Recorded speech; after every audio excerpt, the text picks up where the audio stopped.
kami dari kelompok 8 mahasiswa Amik Tridharma Palu. Kali ini kami akan menjelaskan analisis SWOT pada toko lapak kece dari mata kuliah Technopreneurship yang dibimbing oleh dosen Acolele Eskom MM Tech di South.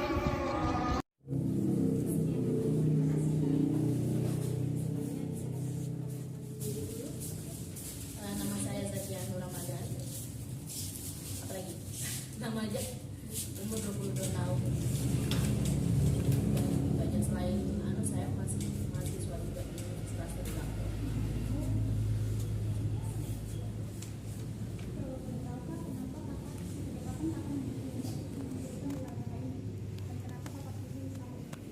Nah, kalau lapak kece sendiri itu ada pas tepatnya di 2020, kayak baru 2 tahun. Cuman sebelum itu saya sudah sering jualan-jualan.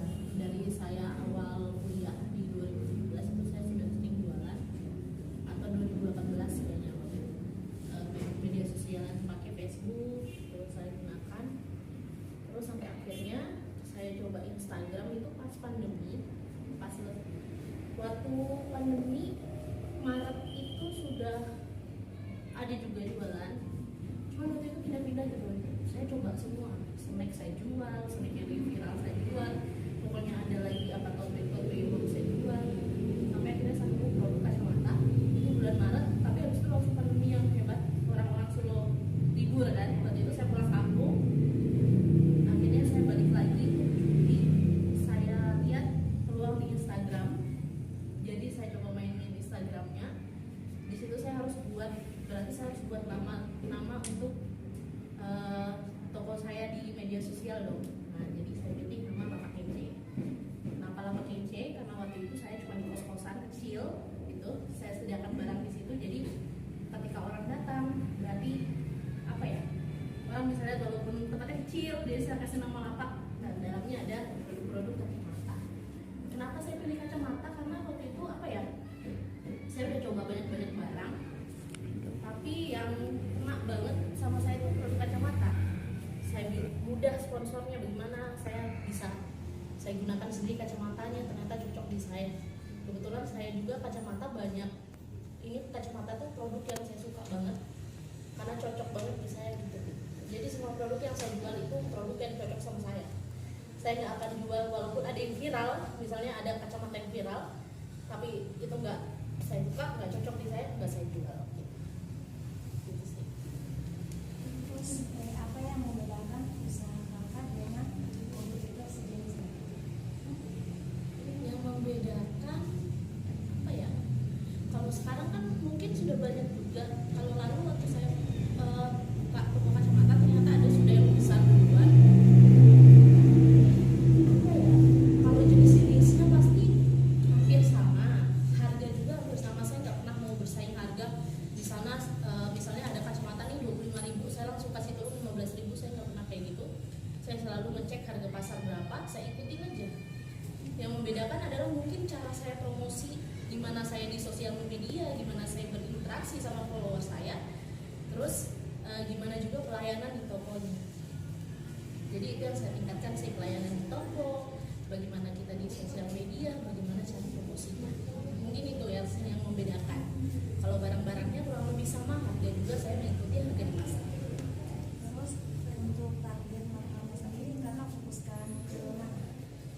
Targetnya ke pelajar, mahasiswa, karena kan teman-teman pelajar. Cuman alhamdulillah kalau sekarang kita udah bisa ready-kan juga kacamata untuk ibu, bapak-bapak, gitu kan. Jadi ada semua sih. Gitu. Cuman kalau target yang main Instagram lah sekarang, pasti kan mahasiswa, pelajar. Kemudian strategi apa yang kakak terapkan untuk menjadi kompetitor yang bisa diisi? Strategi apa ya? Saya coba menjalankan sosial media yang ada sekarang aja gitu. Saya ngikutin apa yang sekarang ada, TikTok Shop, ada Shopee, itu dijalankan aja sama Instagram. Karena menurut saya followers Instagram itu aset. Jadi gimana caranya makin hari saya harus makin bikin orang tertarik sama akun saya. Akhirnya mereka coba gitu aja sih. Untuk strategi lainnya itu nggak terlalu terlalu anu, saya jalan aja gitu. Kemudian kenapa kakak pilih tempat di sini? Kira-kira peluang apa yang kakak lihat dari tempat ini?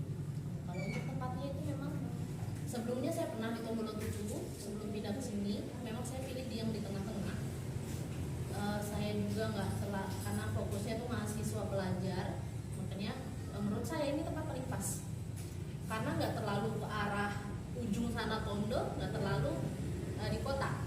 Jadi menurut saya ini pas sih, dekat kampus, ini semua dekat kampus Unpad, dekat sekolah-sekolah yang lainnya kayak Setiabudi, banyak anak SMA, banyak anak SMP, udah dijangkau aja.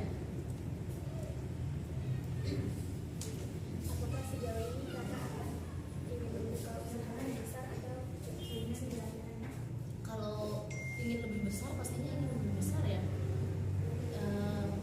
Kayaknya saya planning dalam waktu dekat akan mungkin bisa jadi memperluas atau bisa jadi juga bukan apa. Cuman saya orangnya nyantai sih, tinggal ngikut aja gimana. Kalau memang nanti waktunya bisa buka ya buka. Cuman kalau untuk target harus besar lagi enggak sih.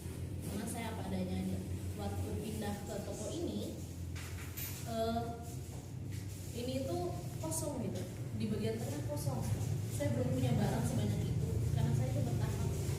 Saya dari yang usaha tanpa modal mau banget, jadi untuk menambah barang itu saya bertahap, bukan modal.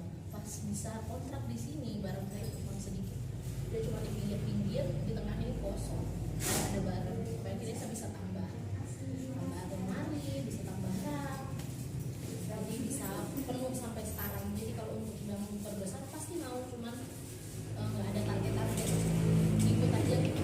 Kalau bisa ya udah, kalau enggak ya. Faktor apa yang menghambat kakak untuk melanjutkan ini?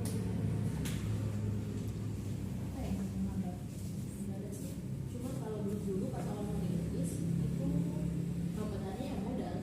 Karena kalau saya punya modal pasti saya langsung bisa bikin. Cuma karena saya belum punya modal, jadi bertahap yang dari adik saya bisa jadikan. Saya pengen banget jadikan kacamata impor, cuma saya nggak punya modal aja.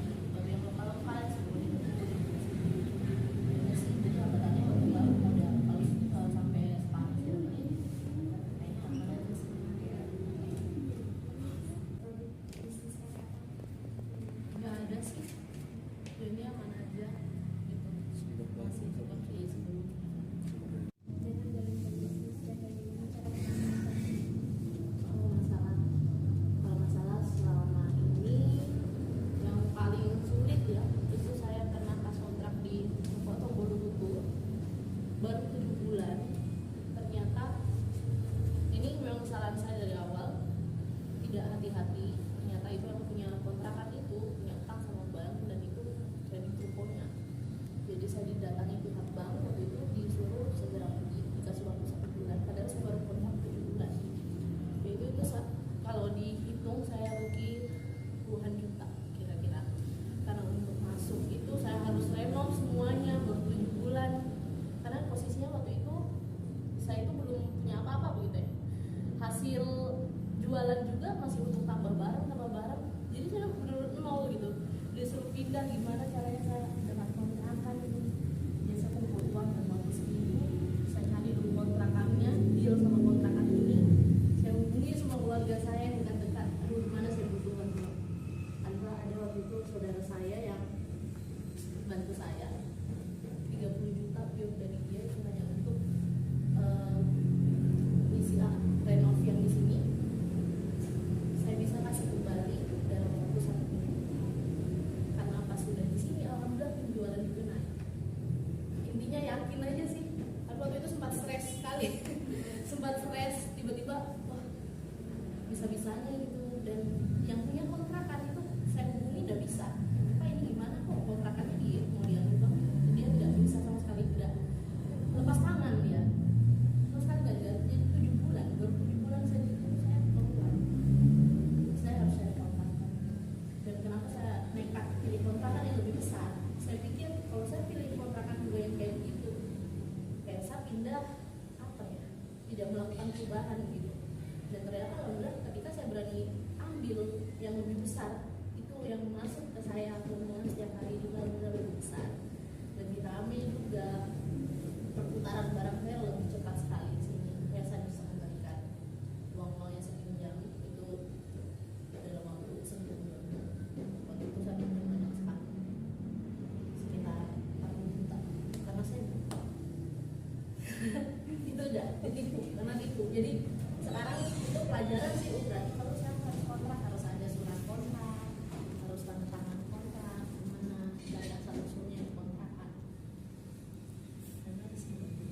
jangan apa ya, niatnya baik aja, kita jualan untuk apa, jangan jualan untuk saya ikutin ini, jualan ini pasti jatuh harganya.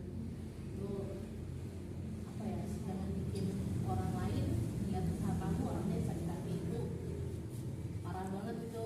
Jangan iya, merusak pasar itu udah sadar kayak gitu kan. Jangan begitu, apa ya, jalanin aja gitu dan niat konsisten. Kayak saya seperti yang saya bilang di awal, saya nggak tahu ini bisa jadi contoh atau enggak. Saya bisa pernah jadi reseller salah satu butik yang besar banget. Udah tau lah, butik yang pink-pink. Saya jadi resellernya, masuk grupnya. Waktu itu cuma posting aja, terus kalau ada yang beli kita ambil kan. Jalan.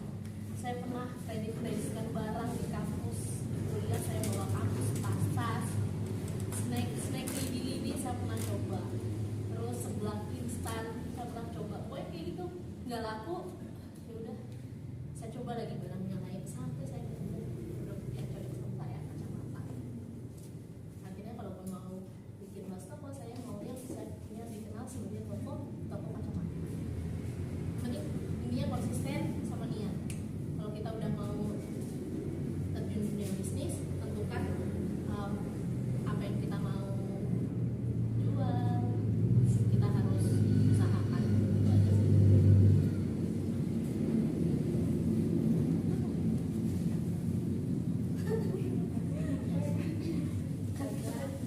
Terima kasih untuk waktu yang telah Kakak berikan. Lebih dari kurangnya kami mohon maaf. Jika ada kesalahan kata, Assalamualaikum warahmatullahi wabarakatuh. Baiklah, kali ini saya akan menjelaskan hasil analisis SWOT pada usaha Lapak Kece. Untuk kekuatannya sendiri itu mereka punya sumber daya manusia dan itu cukup memadai.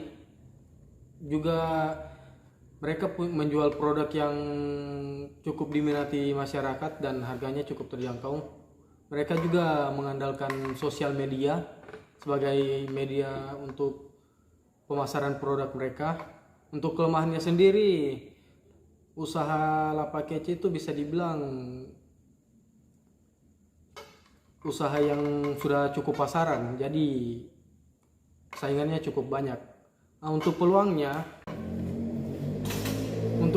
sendiri, mereka memanfaatkan sosial media untuk pemasaran produk mereka, untuk pengenalan toko mereka, dan tempatnya juga yang cukup strategis. Banyak peminat di kalangan mahasiswa atau pelajar yang beli di sana karena harganya yang cukup terjangkau. Dan untuk ancamannya sendiri itu banyak pebisnis yang melakukan banyak pebisnis yang bergerak di bidang yang sama dengan mereka, dan banyak pebisnis yang menawarkan harga atau produk yang lebih murah dan kualitasnya cukup sama. Perkenalkan, nama saya Nurul Hikmah dengan NIM 2021-2041. Di sini saya akan melanjutkan menjelaskan tentang strategi SWOT-nya, yang dimana ada strategi SO. Lapak Kece ini menggunakan aplikasi Instagram sebagai media untuk melakukan penjualan secara online. Dan bisa dibilang tempat di Lapak Kece ini sangat strategis dan harganya tergolong murah sehingga banyak diminati. Dan yang kedua ada strategi WO. Tempat yang ditempati saat ini sangatlah strategis karena berada di tengah-tengah kota dan dekat dari kampus. Dan yang kedua, usaha Lapak Kece ini harus memiliki target penjualan produk agar mendapatkan keuntungan. Selanjutnya akan dijelaskan oleh teman saya.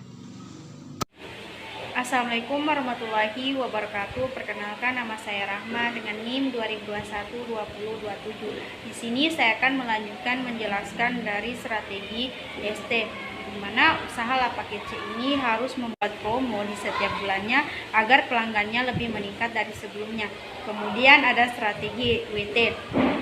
Usaha Lapak Kece tersebut harus membuat iklan yang lebih unik agar menarik minat pembeli. Sekian penjelasan dari saya. Kemudian akan dilanjutkan teman saya. Terima kasih. Mobile commerce dengan hasil analisis riset SWOT. Hubungan analisis SWOT dengan materi mobile commerce adalah dapat mempermudah melakukan pemasaran produk di media sosial dan dapat melakukan transaksi secara online. Assalamualaikum warahmatullahi wabarakatuh. Perkenalkan, nama saya Putri Regina Prayoga Tokalang. Di sini saya akan menjelaskan sedikit tentang kesimpulan dari makalah yang telah kami buat. Di sini saya akan menjelaskan sedikit tentang kesimpulan dari makalah kami. Berdasarkan hasil analisis SWOT yang sudah dibahas, dapat kami simpulkan bahwa strategi pemasaran yang dilakukan oleh pengusaha lapak kece dapat dilakukan secara online maupun offline. Di mana yang dimaksud dengan pemasaran secara online itu adalah dengan memanfaatkan dan menggunakan teknologi atau media sosial sebagai tempat untuk mempromosikan produk aksesoris tersebut. Sedangkan yang dimaksud strategi secara pemasaran offline adalah dengan melakukan promosi secara langsung kepada konsumen yang datang ke lapak kece sendiri. Baik, mungkin itu saja kesimpulan yang bisa saya paparkan. Lebih dan kurangnya saya mohon maaf. Wassalamualaikum warahmatullahi wabarakatuh. Sekian materi yang telah kami bahas. Untuk lengkapnya kalian bisa cek di blog kami, atau kalau kalian mau download juga bisa cek linknya di deskripsi. Sekian dan terima kasih.